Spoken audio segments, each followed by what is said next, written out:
Баршаңызға сәлем достар, менің каналыма қош келдіңіздер. Бүгін сіздермен осындай өте дәмді, әдемі таңқурайдан компот жабатын боламыз. Және де осындай таңқурайдан өте дәмді тосап дайындап, мұздатқышқа қалай сақтау керек екенін көрсететін боламын. Барлығы түсінікті болу үшін видеоны өткізіп жібермей, соңына дейін қараңыздар. Ең алдымен балғын таңқурайымыздан тосап дайындайтын боламыз.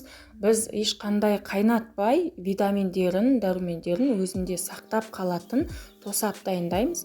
Менде бұл жерде 2 кг шекер мен 2 кг таңқурайды жақсылап картоп езгішпен езіп аламын. Содан соң шекерімізді салып, жақсылап шекермен қосып араластырып езетін боламыз жақсылап.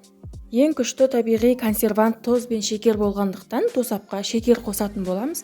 Шекеріміз осы таңқурайдың қышқылын басып, қайнатпағандықтан оның витаминдерін, дәрумендерін өзінде сақтап, ұзақ уақыт сол қалпында сақтап тұратын консервант. Шекерімізді араластырғаннан кейін жақсылап езіп, шекері ерігенше 2 сағатқа бетін жауып қойып қоятын боламыз. Және де 2 сағаттың ішінде арасында араластырып тұруды ұмытпаңыздар.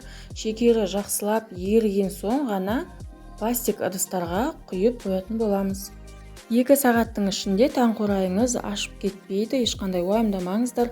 Оны көлеңке жерге қойғаныңыз абзал, немесе тоңазытқышқа қойсаңыз да болады. Маған өзіме ыңғайлы болсын деп осындай қақпағы ашылып жабылатын арнайы пластик ыдыстарға құйып мұздатқышқа салып қоятын боламын.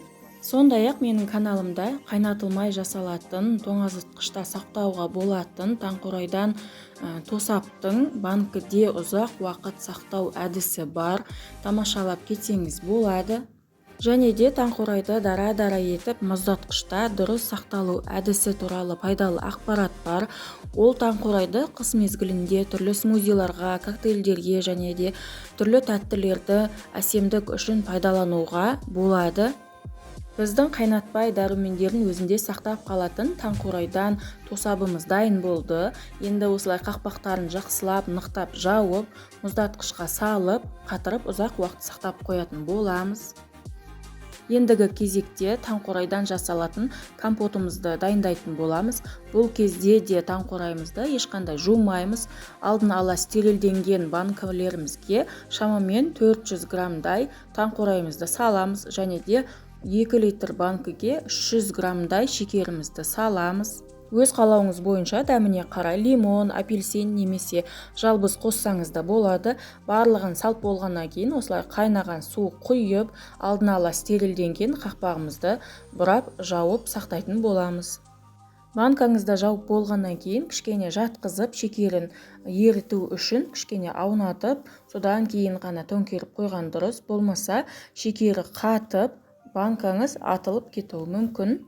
Таңқурай компотының ерекшелігі бұл өте дәмді болады. Және де суын, қайнаған ыстық суын қайта-қайта төгіп тастап, ауыстырып қажет емес.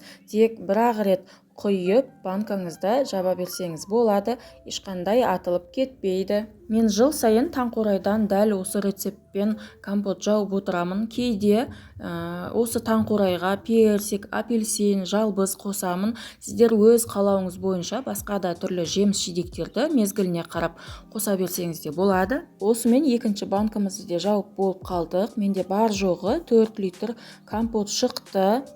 Егер сіздерге осы рецепттер ұнаған болса, лайк басып және де комментарияға түрлі смайликтерді қалдырып кетіңіздер. Және де өзіңіздің рецепттеріңізді жазып кетсеңіздер де болады. YouTube'да қазақша каналдың әрі қарай өсуіне, дамуына өз үлестеріңізді қосып, каналға тіркеліп, комментария жазып, лайк басып, белсенді болып отыруларыңызды сұраймын. Және де барлығыңызға алғысым шексіз.